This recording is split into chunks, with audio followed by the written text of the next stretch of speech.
herself and now has homeschooled all of her kids. She is homeschooling her last two kiddos, and she has just been in the homeschool realm and encouraging and fighting the good fight for homeschooling and just throwing down some, we'll say, truth bombs I have seen over on social media. And I'm like, yes, this is so good. So I was like, I have got to sit down and have a conversation and share Nicki with you. Welcome to Little by Little Homeschool Podcast, where you'll learn tips and strategies that will empower you to home educate your children. I'm Leigh Nguyen, a homeschool mom of over 12 years, which includes 2 graduates. When I started homeschooling, I was pretty much on my own and was desperate for encouragement and help. My mission is to be a source of encouragement and help to you. Whether you are just beginning your homeschool journey or you're deep into the homeschool lifestyle, Little by Little Homeschool wants to help you stay the course, because all the time you are investing into your children is completely worth it. If you're ready to take your homeschool to new levels, keep listening. I am so excited to have you on the podcast today, Nicki. Could you start us off by sharing a little bit about yourself? Sure. Well, I am currently a mother of 5 and a grandmother to 2. And I live with my husband and 3 youngest kids in Texas. And I spend most of my time either homeschooling or talking about homeschooling on my blog, on my social media. And I do write and speak occasionally about it. But I have found the need to share with a new generation of homeschoolers how important it is and how possible it is. And so that's why I'm here today. Well, I'm thrilled to hear that, because you have seen a lot through the years of homeschooling and from your own education. And that's so important for us to be able to, well, for you to be able to pour into others and share that wisdom, and homeschooling your kids. And now you've got grandkids. That's such an exciting time in life, isn't it? It is. I love it. But you've been homeschooling for 24 years. What advice can you give to the moms who are in their early stages of their journey of homeschooling? That's a really good question. And I've been homeschooling for 24 years because my kids are very spread out in age, in case anybody panics and thinks this is a life sentence or something. My oldest and youngest are 14 years apart. So that's how that worked out. But what I can say is that I know how focused we can get on curriculum options and reading struggles, or, how do I get it all done in a day? I still got a sink full of dirty dishes and a crying baby, and we're not doing this very well. But what I really think is the most important thing to focus on is the big picture and the vision that you have for your family and for your children and what the future holds. And when you do that, you realize that these little daily things that sometimes maybe everything's chaotic today, or kids are crying, or you're crying, or whatever, those kind of things are small when you think about the big picture, when you think about giving your kids a whole different childhood, a different growing up experience, and you're preparing them for a much different adulthood than so many kids get. And so you are building relationships, you're focusing on what's important, even with the academics, and you're giving them a biblical worldview. And those are the important things. And no matter if you're homeschooling or not, some days are just hard. And so when you add homeschooling into being a parent, you just got to remember that too. Some days are just hard. That doesn't mean that you picked the wrong curriculum or you're doing it all wrong. You're a parent no matter what. And so remember that you've got a big picture, and don't get too bogged down by the little things, even curriculum options or even reading struggles. Just take one day at a time. Pray about those things and ask God to help you solve the problems one at a time along the way, and then keep your focus on the big picture. Love that talk about the big picture and then just problem solving one at a time, because there's going to be a lot of stuff, because even just in motherhood, there's a lot. And then we add in the homeschooling, and then it feels like there's already a lot on our shoulders. And you put the homeschooling, sometimes some of us that's on the shoulders, we feel like we're just going to fall over right then. Yeah. And I like that you gave that clarification of the 24 years because of the the age range of your kids. How fun. So in the end, after all the years of homeschooling, you out of the family will have homeschooled the longest than all your kids, right? I guess we'll see. Yeah, Yes, you're the first one, and then the last one who's still exactly. going at it. So it's so Yes, fun. it So is. fun. So how do we homeschool multiple ages without losing our minds, without us as moms going crazy? I actually have a blog post with that exact title, How to Homeschool Multiple Ages Without Losing Your Mind, because I had to learn that too. And I learned it from other moms who had older kids than I did at the time. And basically, the two things that I know are important, number one is to start each day with the attention on your youngest, whether it's one or three, however many young children you have, and give them the attention that they need first thing before you sit down with the math books with the big kids or something that really takes your attention away from everything else. Give the little kids a half hour or an hour, whether it's with the whole family at the table, eating breakfast and doing a devotion and memory work, or whether you sit on the floor and do a story and a game with the little ones. Fill up their tank that needs lots of mom attention first. And while that's happening, let your big kids do chores or let them have a little bit of playtime before school starts, or send them off to do some independent work like reading or something. But when you make the little kids happy first, then they're able to, depending on the age and the child, you might let them play in the floor quietly or play in the backyard or whatever that is. Just having that little attention from mom really kind of makes them more, oh, thanks, And I know every child is different. Not every single kid's going to be perfectly happy now, but the point is start with the little ones and let them know that they're part of this. They're not an extra. And the other thing that I had to work on, and it helped us so much over the years, was doing a lot of group work. And so by that, I mean, most of our subjects that weren't necessarily grade level specific, we did together from the preschooler all the way up to the high schooler.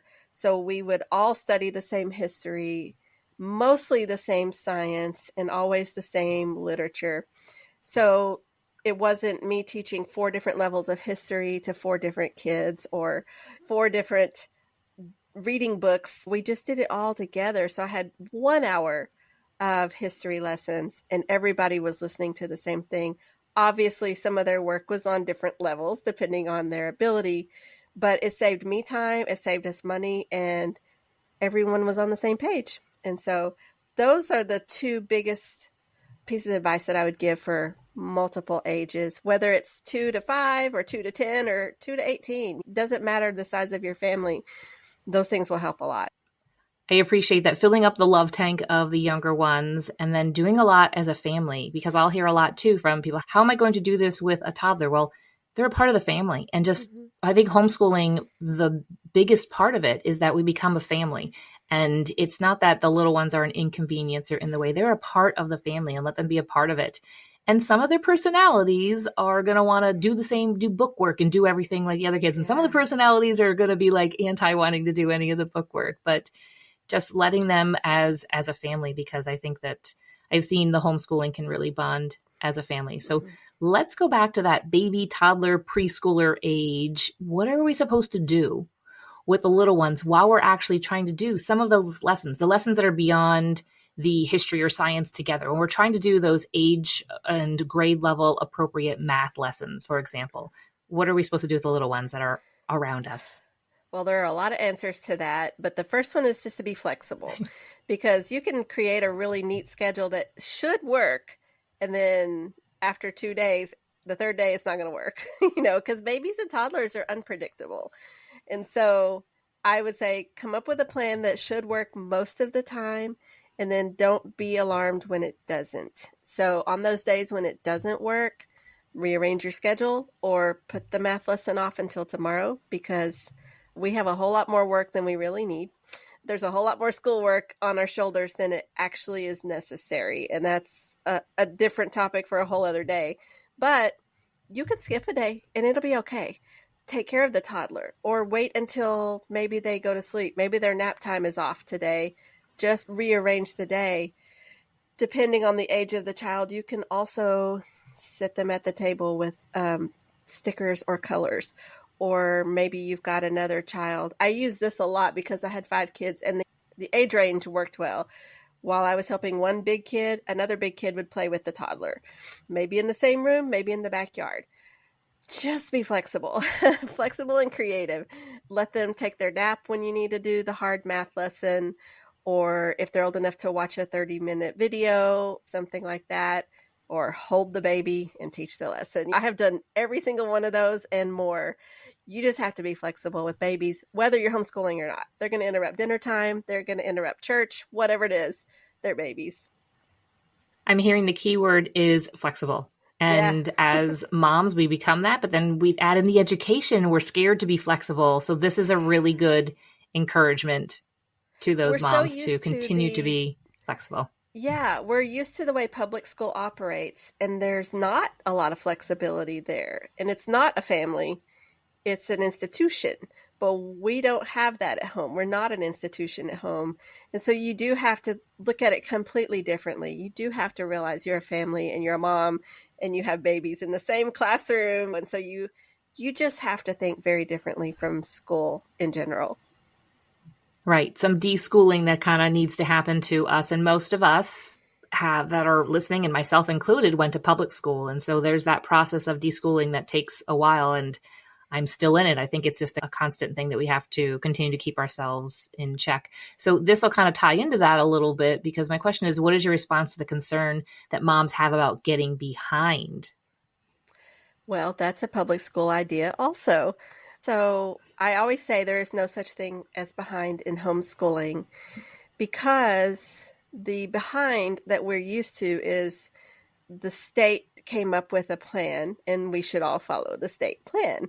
Well, the state, and I use that term loosely, but the government who created these plans, it's all bureaucrats. It's not necessarily always educators. Educators are involved, but it's also based on tax dollars. And the tax dollars have to be approved. And then the people that are using the tax dollars have to show something for all the spending. And so they need a plan and they need checklists. And the checklists make everybody feel accomplished. But those checklists are still kind of arbitrary.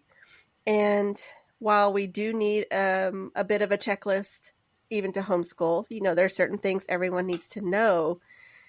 The way that it's done in public school isn't necessarily the most efficient way, and it's not necessarily the best way. And so when we think behind, we think, oh, well, in fourth grade, everyone learns this thing. And by the end of the fourth grade school year, they should know it perfectly. Well, that doesn't even happen in public school. They're not mastering their topics in public school anymore. If we're thinking, oh, fourth grade, they need to have all this done, they need to pass all their tests with an A, and we didn't do it, so now we're behind. All I can say is their standards are not your standards.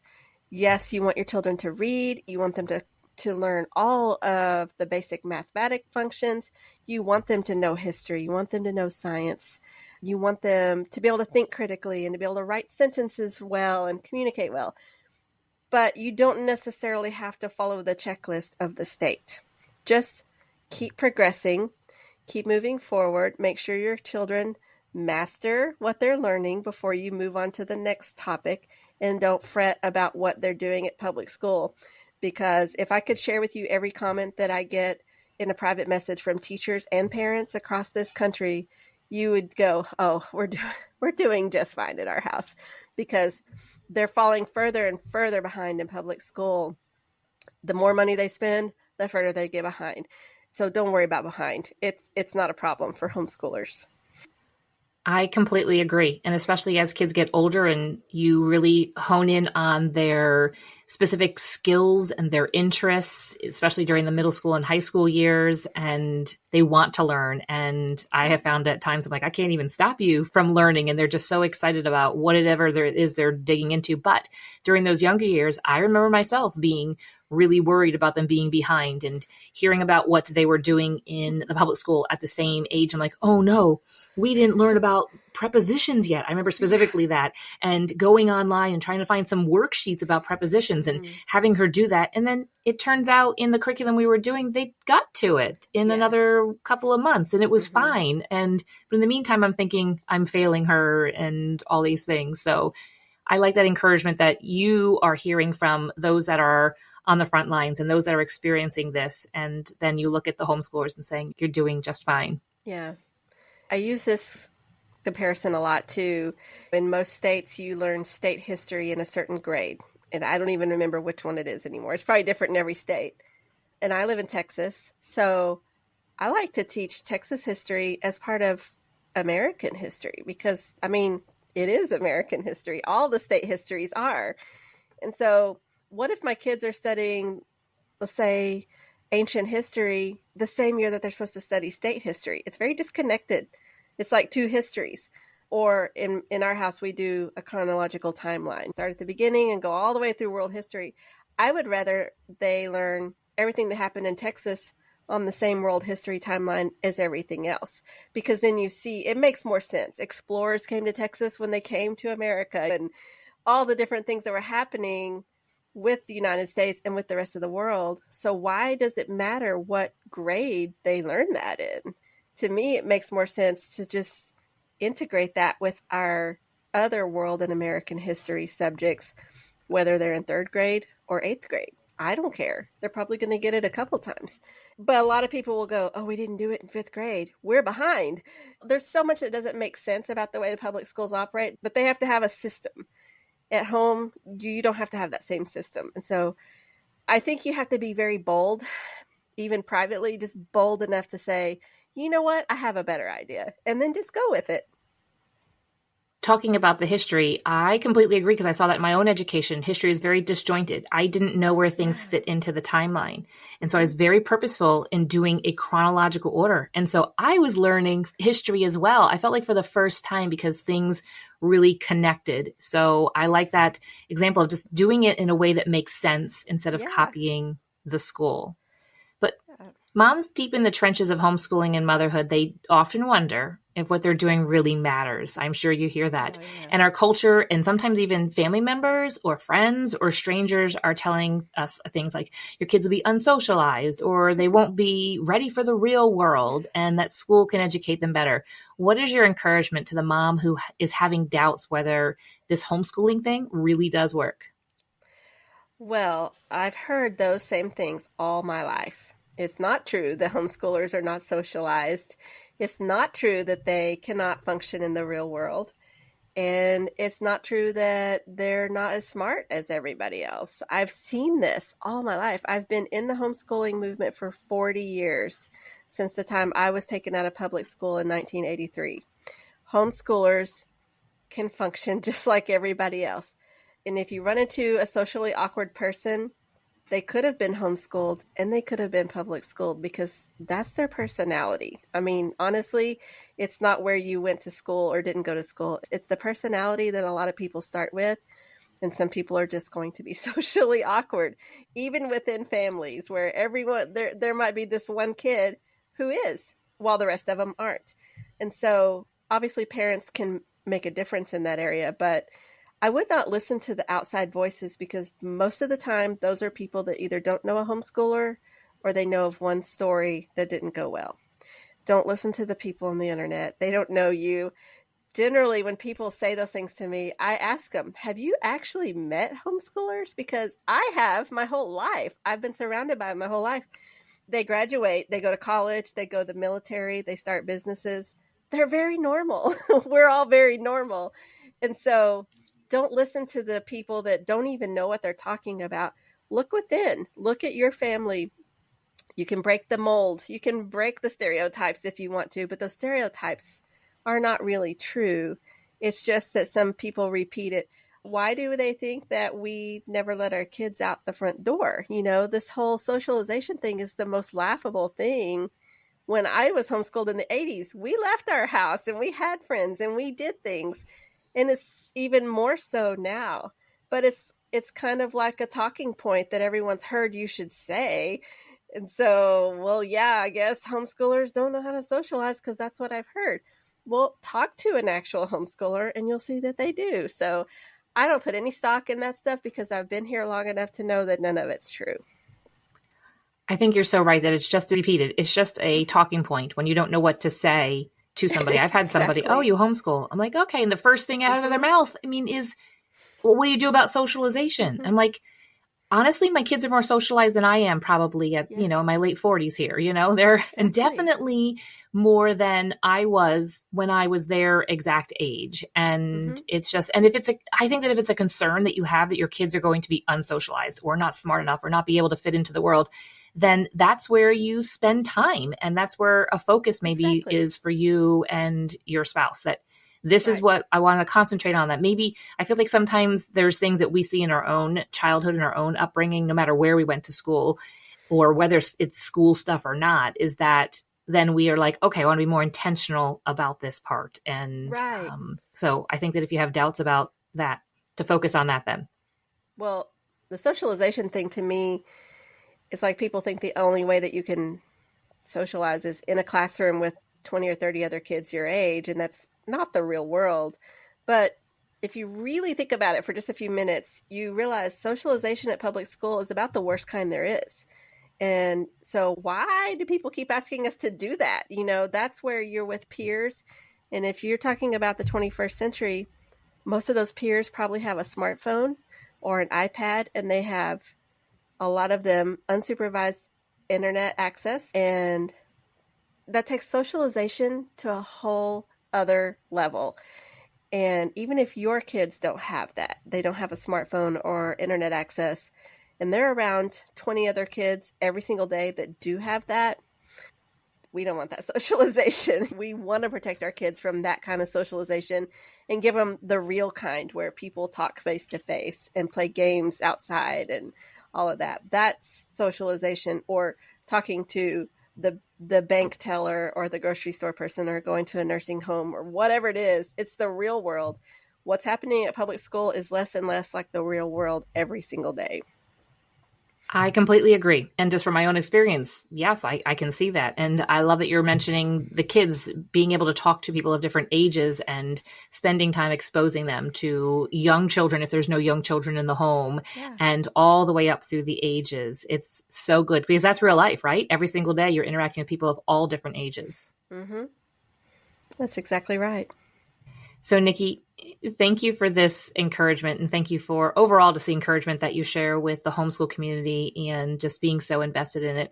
Where can the listener continue to be encouraged by you and then connect with your resources? And tell us about the different resources that you offer. Well, I'm on Instagram and Facebook, and I post most every single day, pretty much the kind of stuff that we talked about here. I do try to encourage people every single day, not only that homeschooling is, in my opinion, the best way to go, but also how to make it work and how to stay focused on what's important. And so on Facebook and Instagram, just look up my name, Nicki Truesdell. And then I have a website by my name also, and that's where I blog a lot and I share resources. Sometimes I will put out study guides and things like that. All of that is there. And then I have a project that I do on the side called Knowledge Keepers Bookstore, and that is where I print old out-of-print history books. And so I've got my 19th one is about to be published, and what I do is go back and find books that were written by people who were at historic times and events and wrote down what they lived and what they saw, so that we get the words from the people who made history and not just modern day historical retellings. So I've got right now everything from Columbus to the Wright brothers, and that's what I continue to do so that people can read history by the people that made it. Anyway, NickiTruesdell.com, KnowledgeKeepersBookstore.com, and I'm also on Twitter or X under my name as well. Fantastic. Thank you. I will link all of those in the show notes. So I encourage you listeners to go check out Nicki and all that she has to offer, because I have a feeling, well, I know actually there's a lot there, a lot that you're encouraging homeschool moms. So thank you for being here today and chatting with me, Nicki. I enjoyed it. Thank you for having me. Nicki's perspective and her view of homeschool is just so refreshing and just so down to earth and definitely doable, right? I'm so glad that you have stuck around and you have listened to this episode. Like I mentioned in the episode, I am going to link everything to her in the show notes. So I encourage you to go over and check out her blog, check her out on your favorite social media, as well as go ahead and check out her resources for history. Those look fantastic. Thank you for listening to today's episode, and I promise to be right back here on the podcast in a few more days. Thank you for listening, friend. I'd love to connect with you more. You can find social media links in the show notes and share this episode with a friend who could use a boost to her homeschool. See you back here real soon.